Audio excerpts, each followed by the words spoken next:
ক্যাম্পেইনে 5 ম্যাচ খেলে এবং সেখানে বাংলাদেশ দল যদি টপ 3-তে ফিনিশ করতে পারে সেক্ষেত্রে এশিয়ান কাপের একটা সম্ভাবনা থাকবে। তবে বিশ্বকাপ মূল পর্বে খেলার সম্ভাবনা আপাতত দৃষ্টিতে শেষ কিক অফ হয়েছে। নভিল, আমরা যেমনটা বলছিলাম প্রি ম্যাচ শোতে যে মাসুক মিয়া জনি তিনি কিন্তু অনেকটা অ্যাডভান্স পজিশনে শুরু করেছেন, তার সঙ্গে রয়েছেন রাকিব এবং বিপ্লু। আর সামনে লোন স্ট্রাইকার মতিন মিয়া, লম্বা একটা সময় ইনজুরিতে ছিলেন, ইনজুরি পর ফিরেছেন এবং মতিন মিয়ার রোলটা দলে থাকতে পারেননি, কোভিড হয়েছিল তার। এরপর পজিটিভ হয়েও যখন তিনি পজিটিভ থেকে নেগেটিভ হয়েও আসছেন ততক্ষণে কিন্তু তিনি আর যেতে পারেননি। ডান প্রান্ত দিয়ে আরেকটা কিন্তু ক্রস ইন করতে চেয়েছিল, কিন্তু যতক্ষণে কিন্তু নিউ মেক্সিকো দলটার হয়ে খেলে থাকেন এবং অ্যাডাম নাজিম টম্পা বে রাউডিজের হয়ে খেলেন। রাইট ব্যাক ডেভিড নাজিম তিনি বাড়িয়েছেন সামনে। ওমর হায়দারি ক্রস ডেলিভার ছিল, ফেরশাদ নূর সে পর্যন্ত যেতে পারেননি। মিলাদ ইন্তেজার, চমৎকার একটা বল থ্রু হয়েছে। আমিরউদ্দিন শরীফি তিনি কিন্তু বাধাপ্রাপ্ত। Topu Barman he did the work. এই মুহূর্তে কাউন্টার অ্যাটাকে বাংলাদেশ দল। বাম প্রান্ত দিয়ে মতিন মিয়া ভালো একটা পাস কিন্তু তিনি ক্রিয়েট করেছিলেন, তবে সেখানে একটা বডি ট্যাসেল হয়েছে। জহিব আমিরি তিনি কিন্তু খানিকটা ফেলে দিয়েছেন। স্পোর্টিং ক্লাবের ভালো ফ্রি কিক তিনি নিয়েছেন। রাকিব তিনি লাফিয়েছিলেন বাট জহিব আমিরির মাথা ছুঁয়ে সেখানে আছেন অমিত পোপলজি, তিনি পাবেন না। শট করেছেন জামাল ভুইয়া এবং হেডার করার জন্য মাসুক মিয়া জনি গিয়েছিলেন। আফগানিস্তানের ক্ষেত্রে সেটা অ্যারাউন্ড 80% প্লেয়ারই কিন্তু তাদের ফরেন গ্রোন। জার্মানি, নেদারল্যান্ডস, ফিনল্যান্ডের একজন প্লেয়ার আছেন, পোল্যান্ডে এবং একই সঙ্গে ইউএসএতে দুজন, অ্যাডাম নাজিম এবং ডেভিড নাজিম। অ্যাটাকে বাংলাদেশে এই মুহূর্তে এবং সেখানে মতিন মিয়া দুজন তার সামনে। শেষ পর্যন্ত বলটাকে চমৎকারভাবে কিন্তু নিজেদের পক্ষে পজিশন এনে দিয়েছেন। সেখানে নূর হোসেন মিডফিল্ডার আফগানিস্তানের, এখনো কিন্তু পজিশন বাংলাদেশ দলের। সোহেল রানা ফার এন্ডে সেখানে দিয়েছেন রহমত মিয়া হয়ে। এই মুহূর্তে সেন্টার ব্যাক তপু বর্মন এবং জামাল ভুইয়ার পায়ে। বক্সের ভেতর জামাল ভুইয়া কিন্তু বলটা দিয়েছিলেন মাসুক মিয়া জনি, তিনি কিন্তু ওভারল্যাপ করে উঠে গেছেন বক্সের ভেতর। জনি গোলের সুযোগ বাংলাদেশের। হ্যান্ডবলের আবেদনও কিন্তু টিটু এখানে ছিল, তবে রেফারি সেদিকে কিন্তু কর্ণপাত করেননি। অবশ্য রেফারি কানে দেননি তাতে। এবারে কিন্তু লং রেঞ্জ শট, শেষ পর্যন্ত কিপার জহিব আমিরের একটা স্লপি ওয়ার্ক। মাসুক মিয়া জনি কিন্তু সামনে ছুটে গিয়েছিলেন, ক্লিয়ারড বাই ওয়াইজ আজিজি। আরো একটা নড়চড়ে অবস্থা মধ্য দিয়ে আফগানিস্তান গেছে, বাট কাউন্টার অ্যাটাক ডেঞ্জারাস হতে পারে। সামনে অপেক্ষায় আছেন, লং রেঞ্জ শট ছিল সেটা এবং শেষ পর্যন্ত ওমরান হায়দারির শটটা ব্লক করেছেন আনিসুর রহমান জিকো।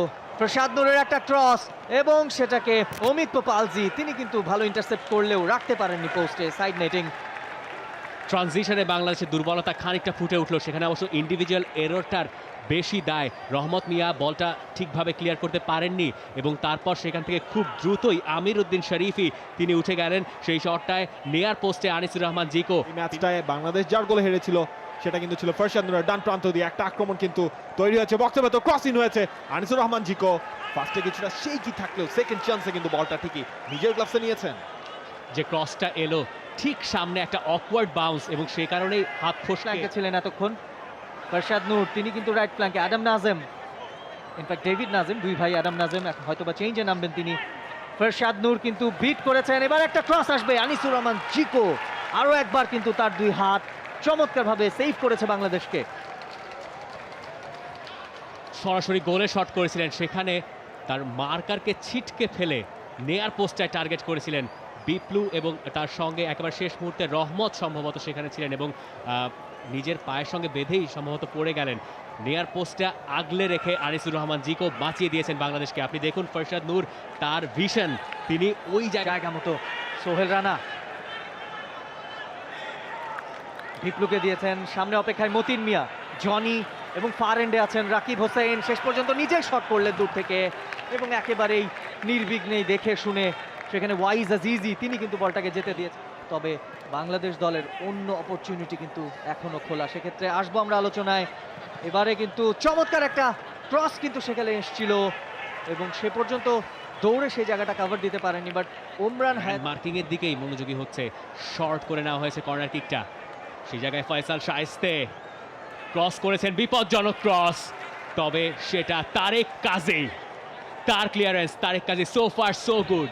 ডেফিনেটলি ফারশাদ নূর পেছনে ছিলেন, যিনি কিনা দুশানবেতে বাংলাদেশের সঙ্গে কিন্তু একটা গোল করেছিলেন। ভেরি ডেঞ্জারাস ম্যান, ক্যাপ্টেন আফগানিস্তানের। স্কোরিং করবার অপরচুনিটি থাকলে কিন্তু দুহাত ভরে সেটা লুফে নেন। ঠিক করেছেন। এই বলতে বলতে কিন্তু কর্নারটা কিন্তু এরই মাঝ হয়ে গেছে। একজন ফুটবলার কিন্তু কম রয়েছে বাংলাদেশের। একটা লং রেঞ্জ ট্রাই কিন্তু ছিল 2-21 লড়াই, সেখান থেকে রাকিব তার গায়ে ডিফ্লেক্টেড হয়েছে প্রথমে, যদিও বল পজিশন সেটা কিন্তু কেড়ে নিয়েছে আফগানিস্তান। ওমরান হায়দারি বক্সের ভেতর, এবার কিন্তু সেখানে তপু বর্মন ফার্স্ট হেডটা তিনি বাঁশিটা তিনি বাজাবেন বলতে বলতে বাজিয়ে দিয়েছেন সেই বাঁশি। রাইট, মৌদ বনিয়াদি ফোর্ড তিনি কিন্তু বাঁশি বাজিয়ে দিয়েছেন ইরানিয়ান রেফারি। অর্থাৎ ইভেন একটা ব্যাটল কিন্তু শেষ করে বাংলাদেশ দল এবং আফগানিস্তান। ভালো ডিফেন্ডিং এখন পর্যন্ত, যেভাবে আফগানিস্তানকে গোল বঞ্চিত রাখতে পারা গেছে, শেষ পর্যন্ত বাংলাদেশ দল সেই প্রয়াসে কতটা সফল হয়। রাইট ফ্ল্যাঙ্ক ধরে এই মুহূর্তে ডেভিড আহমেদ নাজেম, তিনি কিন্তু চমৎকারভাবে কিন্তু প্লেস করেছেন। শরীফি, তার পুরস্কার কিন্তু আফগানিস্তান পেয়ে গেল। সেকেন্ড হাফের শুরুতে এসেই কিন্তু ভাঙলো ডেডলক, বাংলাদেশ দল পিছিয়ে গেল। চোখের পলকে পিছিয়ে গেল বাংলাদেশ দল।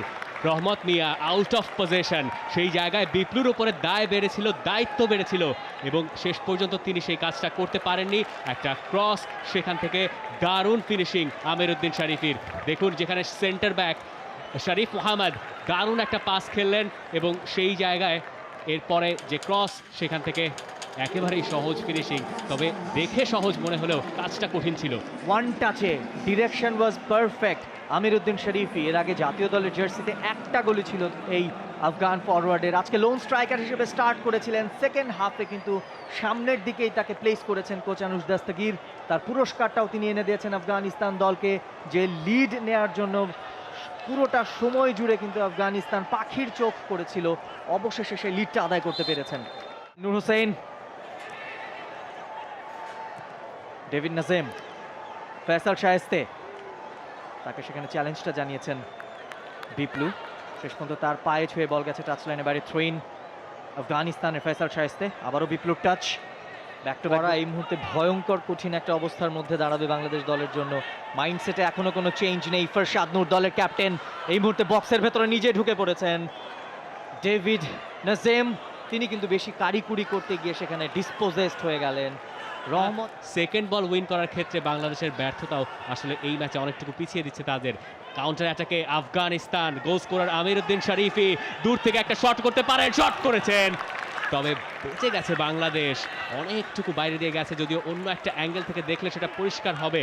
আমিরউদ্দিন শরীফি সামনে পুরোপুরি ফাঁকা, শটটা নিলেন অনেকটুকু বাইরে দিয়ে। বাংলাদেশের ডিফেন্স লাইন অনেকটুকুই তছনছ এবং যথেষ্ট স্পেস আছে সেই জায়গায়। আমরা দেখছিলাম যে রানটা সেখানে সোহেল রানার জায়গায় মানিক মোল্লা, সেই চেঞ্জটাই কিন্তু এখন পর্যন্ত বাংলাদেশের সেকেন্ড হাফে আরও একটা আক্রমণ কিন্তু ক্রিয়েট করেছে। তবে শেষ পর্যন্ত তপু বর্মন, তবে last chance first goal scorer Amiruddin Sharifi তার সামনেই কিন্তু ছিল। একেবারে স্লপি ফ্রম ক্যাপ্টেন বাংলাদেশ। তার ঠিক নিচে বা প্রান্ত ধরে জুয়েল, ডান দিকে রয়েছেন নতুন নামা রয়েল। রাকিবের ক্রস, এই মুহূর্তে কিন্তু তেড়ে ফুড়ে অ্যাটাক করছে বাংলাদেশ দল। রাইট ফ্ল্যাঙ্কে আমরা রাকিবকে যেরকম সব প্রতিভ মুভ করতে দেখি চট্টগ্রাম আবাহনীর হয়ে, দ্য কাইন্ড অফ মুভ কিন্তু তিনি এক্ষেত্রেও করেছিলেন। একটা ভালো ক্রসও ডেলিভার হতে পারতো সেটা, বাট তিনি কিন্তু নিজে ইন্টেন্ডেড ছিলেন যে গোলমুখে কিন্তু শটটা রাখবেন। রাকিব তিনি কিন্তু স্বস্তি ফিল করছিলেন না আঘাত পাওয়ার পর, এবং মানিক মোল্লা তিনি কিন্তু একটা ভালো বল থ্রু করেছেন, বক্সের ভেতরে ঢুকে গেছেন এবং বাংলাদেশ দলের গোল করার একটা ভালো সুযোগ ছিল সেখানে। গোল্ডেন অপরচুনিটি মানিক মোল্লা, এবং অবশ্যই বিশ্ব মঞ্চে নজর টানারও, এবং সেই জায়গাটায় ফেল করে গেলেন তিনি শেষ পর্যন্ত। কিপার সেক্ষেত্রে আমরা দেখলাম ওয়াইজ আজিজি, তাকেও ক্রেডিট দিতে হবে, জায়গাটা ন্যারো বানিয়ে। ফ্রিকিক রিমন হোসেনের বক্সের ভেতরে ফেলেছেন এবং সেটাকে আজিজি এসে ক্লিয়ার করলেন। Punching clearance. জামাল ভুঁইয়া যে ফ্রিকিকটা নিলেন, অনেকটা এরকম জায়গা থেকে ইন্ডিয়ার এগেইনস্টে একটা গোল বাংলাদেশ পেয়েছিল। এবারে কিন্তু ভালো একটা সুযোগ আছে। Topu Barman captain, fantastic. Right, এবং আমরা প্রি শটে কিন্তু এই কথাটাই বলছিলাম, সেট পিস থেকে তপু বর্মন, তাকে নিয়ে কোচের যে একটা মূল প্ল্যান সেটা এবার সেট পিস থেকে হয়নি, কিন্তু সুযোগটা কাজে লাগিয়ে ডিবক্সের ভেতর ছিলেন, সিঙ্গেল ছিলেন, খানিকটা সময় নিলেন, বলটাকে নিজের কন্ট্রোলে আনলেন, একদম 1-1 শট, নিখুঁত ফিনিশিং তপু বর্মন, ডিফেন্সের অতন্ত্র প্রহরী তিনি, কিন্তু গোল খুদাও যে তার আছে সেটা কিন্তু তিনি মিটিয়েছেন। দুই সেন্টার ব্যাক মিলে বাংলাদেশকে ম্যাচে ফেরালেন। রিয়াদুল হাসান রাফি, তার হেড, এরপর তপু বর্মন, স্ট্রাইকারদের মতো ফিনিশিং। বাংলাদেশ 1, আফগানিস্তান 1। ম্যাচের শেষ দিকের খেলা চলছে দোহায়। অবশ্যই বাংলাদেশের স্ট্রাইকাররা অনুতপ্ত হবেন। Topu has shown the way. সম্পূর্ণভাবে তারা ডিসপ্লে করতে পেরেছে। এবারও কিন্তু মেহেদী হাসান রয়্যাল একটা বল বাড়িয়ে দিয়েছেন মতিন মিয়া, সেই জায়গাটায় আবারও কিন্তু মতিন বল পাবেন বাংলাদেশের সামনে। আবারও সুযোগ, ডিবক্সের সামনে ঢুকে পড়েছেন মতিন, সেখানে কিন্তু মতিন চেঞ্জে নেমেছেন জুবের শারজা। মতিন মিয়া এবং Masih Saighani. Bashundhara Kings versus Abahani Limited, একটা টক্কর মাঠের অন্য প্রান্তে জমেছিল, সেখানে একটা পেনাল্টি। সেটাকে ফেয়ার মনে করেছেন। এই মুহূর্তে অন দ্য মুভ আবারও বাংলাদেশ দল। রাইট ফ্ল্যাঙ্ক ধরে আব্দুল্লাহ বাড়িয়েছেন চমৎকার ভাবে মতিন মিয়া। সেখান থেকে সুযোগ কিন্তু রয়েছে, জুয়েল রয়েছেন সেখানে। জুয়েল দেখা যাক, খানিকটা সময় নিয়েছেন, বক্সের ভেতর দিয়েছেন, মতিন রয়েছেন, তবে মতিন কিন্তু বলটা যে টার্গেটটা তিনি করলেন সেটা কিন্তু গোলকিপার নুরুল্লাহ আমিরি কাটব্যাক করে নিচে দিয়েছেন নূর হোসেন। এনার্জেটিক, ডাইনামিক, এখনো কিন্তু একই রিদমে। ডেভিড নাজামের হেডার এবং শেষ পর্যন্ত হেড করেছিলেন ডেভিড নাজামের ক্রস থেকে। আবারও আমিরি, যিনি কিনা গোল করেছিলেন আফগানিস্তানের হয়ে। আমিরির আরো একটা হেডার ছিল। ডান দিক থেকে ক্রস, সেখান থেকে হেড, এবং আনিসুর রহমান জিকো তাকিয়ে তাকিয়ে দেখছিলেন, কিছুই করার ছিল না। এবং এক্সট্রা টাইমের 5 মিনিটও শেষ হয়ে গেছে। রেফারি মৌদ বুনিয়াদি ফোর্ডের শেষ বাঁশি, অর্থাৎ এরই সঙ্গে ম্যাচ শেষ। বাংলাদেশ 1 কাতার 1। হোম ম্যাচে ছিল বাংলাদেশ দলের এই ম্যাচটা কাতারের জেসেম বিন হাম্মাদ স্টেডিয়ামে, এবং সেখান থেকে একটা পয়েন্ট অর্জন করে নিতে পারা বাংলাদেশ দলের, সেটা একটা বিরাট অ্যাচিভমেন্ট। অবশ্যই আফগানিস্তান সেকেন্ড হাফে শুরুতে এগিয়ে গিয়েছিল শেরিফির গোলে, এবং 84th মিনিটে খেলা শেষের 6 মিনিট আগে কিন্তু বাংলাদেশ দলকে ম্যাচে ফিরিয়েছিলেন ডিফেন্সের নেতা তপু বর্মন। অবশ্যই আমরা তাকে নেতাই বলতে চাই, এবং তিনি বাংলাদেশ দলকে 3 পয়েন্ট লুজ করা থেকে বাঁচিয়েছেন। একটা পয়েন্ট ঝুলিতে পড়লো, অর্থাৎ 2